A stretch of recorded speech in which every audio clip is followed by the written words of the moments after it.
অনেক মানুষ আছে যারা হতাশায় নিজের জীবনকে শেষ করে দিতে চায়। এটা আসলে তাদের মানসিক সমস্যা। এটা কোনোভাবেই করা উচিত নয়। কারণ আল্লাহ রব্বুল আলামিন আপনাকে আমাকে একটা সময় দিয়ে, আল্লাহ তাআলা আপনাকে আমাকে সুন্দর অবয়ব দিয়ে, সুন্দর চেহারা দিয়ে আল্লাহ তাআলা দুনিয়ার জমিনে প্রেরণ করেছেন।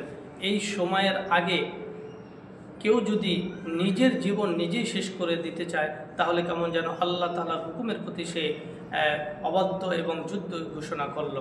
এটা মোটেই কাম্য নয়। হতাশা নিজের জীবনে আসবে, হতাশা ছাড়া কোনো মানুষই নাই। কষ্ট, দুঃখ, ভালো মন্দ সব কিছু মিলিয়ে এই দুনিয়াতে চলতে গেলে কেউ আপনাকে ভালো বলবে, কেউ আপনাকে খারাপ বলবে, কেউ আপনাকে ভালোবাসবে, কেউ আপনাকে ভালোবাসবে না। এটা স্বাভাবিক, ন্যাচারাল, এটা স্বাভাবিক বিষয়। এটাকে আপনার মেনে নিতে হবে। এটা মেনে নিতে পারলেই আপনি একজন প্রকৃত মানুষ হতে পারবেন। কারণ সবাই যে আপনাকে ভালোবাসবে, সবাই যে আপনাকে ভালো জানবে, সবাই যে আপনাকে নিয়ে নাচবে, এরকম তো কোনো কথা নাই। আল্লাহ তাআলা দুনিয়ার জমিন এরকমই সৃষ্টি করেছেন। মানুষকে একজন আরেকজনের উপকারের জন্য, বানানোর জন্য আল্লাহ তাআলা সৃষ্টি করেছেন। উপকার লাগবে, কারণ কাউকে 10 তাল দিয়েছেন, কাউকে শ্রমিক বানিয়েছেন, কাউকে দিনমজুর বানিয়েছেন।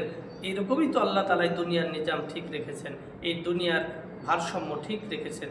এই জন্য হতাশায় নিজের জীবনকে দেওয়া কোনোভাবেই ঠিক না। কারণ নিজের জীবন নিয়ে যে নিজে হত্যা করলো, সে আল্লাহর হুকুমের প্রতি বিরুদ্ধাচরণ করলো।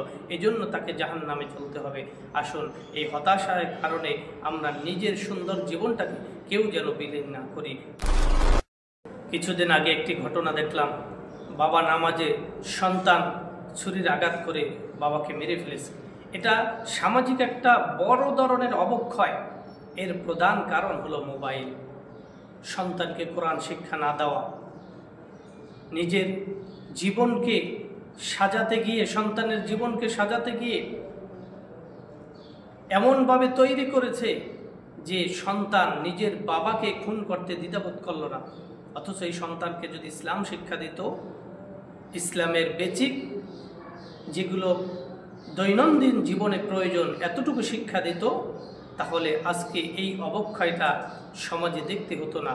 কারণ এত ছোট একটি বাচ্চা তার বাবাকে মেরে ফেলবে, এটা মাথায় আসে কীভাবে?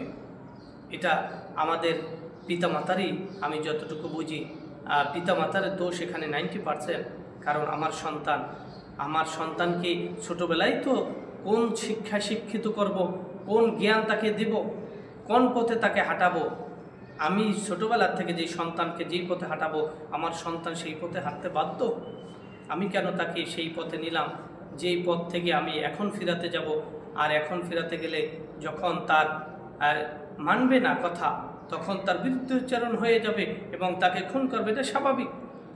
এজন্য আসুন, এটা সমাজের জন্য এবং আমাদের পিতামাতা সন্তানের উভয়ের জন্য লজ্জা, এবং এটা খুবই একটি ভয়াবহ আমাদের মাঝে ছড়িয়ে পড়েছে। কারণ একটা সাধারণ মোবাইল নেওয়ার কারণে সন্তান এত নেশাগ্রস্ত হয়েছে যে মোবাইল নেওয়ার কারণে বাবাকে খুন করে ফেলেছে। তার মানে আপনি সন্তানকে শিক্ষা দিতে পারেন নাই বাবার মূল্য কত, মায়ের মূল্য কত, একজন পিতার মূল্য কত। আপনি শিক্ষা দিয়েছেন কি মোবাইলের মূল্য কত। এটা আমাদের সমাজের জন্য বড় একটি অবক্ষয়।